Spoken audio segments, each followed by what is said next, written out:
It's halftime in Indiana. The Pacers won the first quarter 28-14. The Knicks won the second quarter 28-14. So it's all tied up at 42. Let's look at some of the highlights. Pacers started on a 9-0 run. Knicks got back into it behind Latrell Sprewell, who has 16 points. Reggie Miller, 11 points. The pump fake here. 7 of his points coming from the line, though. Mark Jackson against Charlie Ward hits the long three-pointer. Jackson with 9 points in the first half. Once again, the Knicks ignited off the bench by Marcus Camby. 11 points, 8 rebounds. Pacers led by 14 after one. Knicks have tied it up.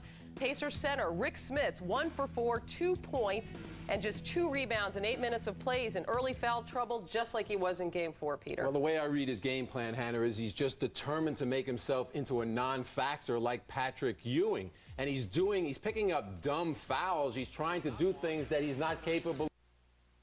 Here he runs over Charlie Ward, who might have been moving on that play. It might have been a bad call. But here he tries to create for somebody else and just steamrolls Charlie Ward. I think really what he's trying to do is he's trying to be unselfish with his minutes. He wants Damon Stoudemire, J.R. Ryder to watch him carefully. You know, and the problem with Smits, too, is he has those bad feet. And usually when he's on the bench, those feet have a tendency to hurt worse. And sometimes he's really, ineffective later in the game. How have the Knicks gotten back into this thing, Isaiah? Hannah, we talked earlier about the Pacers having a size advantage at the guard position. You will see Mark Jackson here backing down Charlie Ward, going by him, dropping a teardrop over Marcus Camby. You see a 6'8" Jalen Rose backing down to Chris Childs. What Van Gundy did later in the game was he put Allen Houston on Mark Jackson. 6'6", guarding 6'2", can't get a shot over Allen Houston. They're able to get in transition, they're able to fast break, and that's how the Knicks must score. They must score in transition, and they also must continue to get to the free throw line. Isaiah, with all due respect to Mark Jackson's offensive moves, I think the Pacers lose their fluidity when he tries to back guys down. They went away from that in the last couple games because when he's finished backing people down, there's so little time left on the clock. They're left with one option. Either he shoots or he gets a quick pass out and they take a quick shot. Yeah.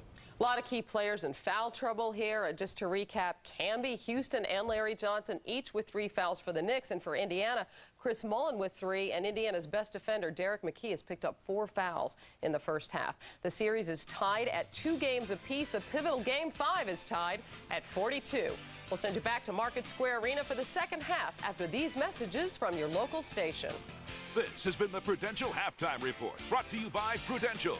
Prudential, a leader in insurance, investments, real estate, and financial services. See why Prudential is today's rock-solid choice for your financial needs.